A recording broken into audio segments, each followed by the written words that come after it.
प्रियजन हो, मी तुम्हाला येशूच्या नावाने अभिवादन करतो. आजचा दिवस तुमच्यासाठी आशीर्वादित ठरणार आहे. तुम्ही विचार करत आहात का, हे डोंगराळ प्रदेश किती सुंदर आणि मनमोहक दिसतो? हा डोंगराळ प्रदेश ऑस्ट्रिया नावाच्या देशात आहे, जो युरोप खंडातील जर्मनीच्या शेजारी आहे. याला आल्प्स पर्वतरांग म्हणतात. तुम्ही याबद्दल ऐकले आहे का? आल्प्स पर्वतरांग युरोपमधील अनेक देशांमध्ये पसरलेली आहे. हे खूपच सुंदर आणि मनमोहक दिसते.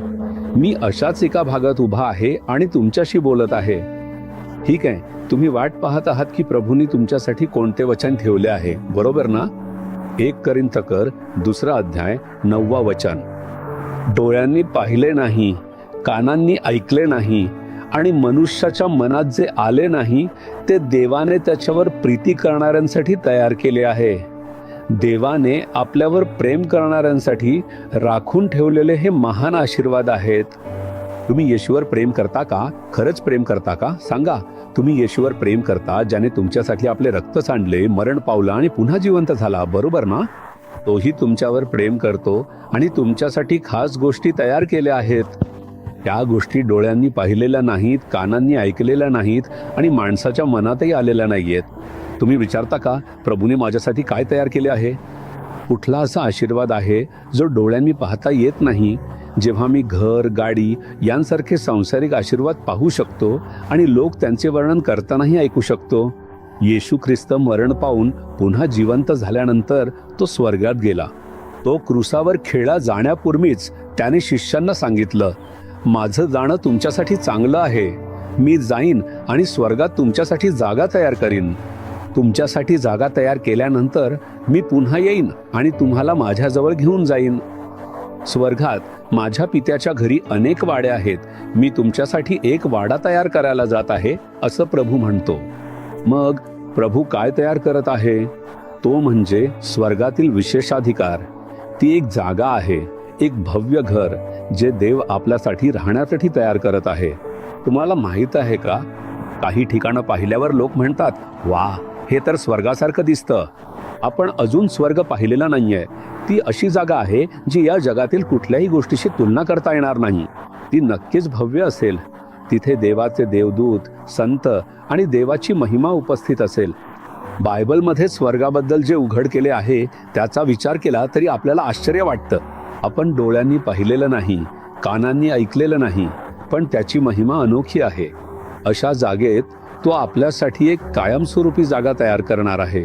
या जगात जगण्यासाठी आपल्याला घर आणि कमाई करण्याचा मार्ग, जसे की नोकरी, व्यवसाय किंवा इतर काही गोष्टी लागतात. बहुतेक वेळा आपण या गोष्टींना महत्त्व देतो आणि त्यासाठी देवाकडे प्रार्थना करतो. पण प्रभूने आपल्या प्रेमामुळे आपल्यासाठी स्वर्गाची विशेषता तयार केली आहे, जिथे आपण सदैव आणि सदैव राहू. हीच सर्वात मोठी आशीर्वाद आहे. आपण या जगात किती काळ जगणार? ही एक तात्पुरती जागा आहे, जिथे आपण थोड्या काळासाठी राहणार आहोत. पण प्रभू सोबत स्वर्गात आपण ज्या आयुष्याचा अनुभव घेणार आहोत ते कायमचं असणार आहे. त्यालाच शाश्वत जीवन म्हणतात. बायबल त्याला शाश्वत जीवन म्हणते. त्यासाठी देवाने आपल्यासाठी काहीतरी गौरवशाली तयार केले आहे.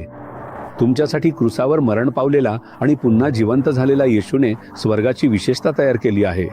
आपण फक्त त्याच्या मार्फतच स्वर्गात प्रवेश करू शकतो. दुसऱ्या कोणत्याही मार्गाने ती विशेषता मिळत नाही. तोच एकमेव आहे ज्याने क्रूसावर आपले रक्त सांडले, आपल्यासाठी प्रायश्चित्त केले आणि स्वर्गाचे दरवाजे उघडले.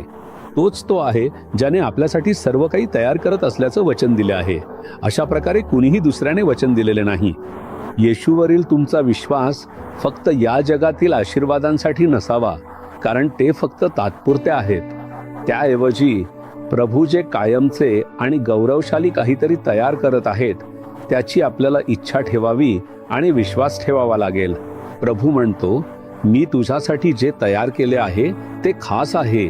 ते स्वीकारण्यासाठी तुम्ही तयार आहात का? जर हो, तर तुम्हाला त्याच्या योग्यतेसाठी पवित्र जीवन जगावं लागेल. फक्त तेव्हाच तुम्ही ते प्राप्त करू शकता. आपण तो आशीर्वाद मिळवण्यासाठी प्रार्थना करूया का? प्रभू, तू माझ्यासाठी स्वर्गाचे विशेषाधिकार तयार केले आहेत. डोळ्यांनी ते पाहिलेले नाही, कानांनी ते ऐकलेले नाही. मला समजते की ते किती महान आहे. मला तो आशीर्वाद दे. मला स्वर्गात प्रवेश करायचा आहे. या जगातील माझ्या आयुष्याच्या नंतर तू माझ्यासाठी तयार केलेल्या स्वर्गातील घरात मला वास करायचा आहे. त्यासाठी मला तयार कर आणि मला तुझी कृपा दे. पिता, मी येशूच्या नावानं प्रार्थना करतो. आमेन, आमेन.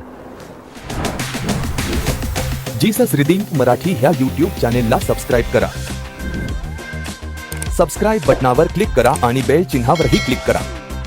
दररोजच्या नवीन कार्यक्रमांची माहिती मिळवा.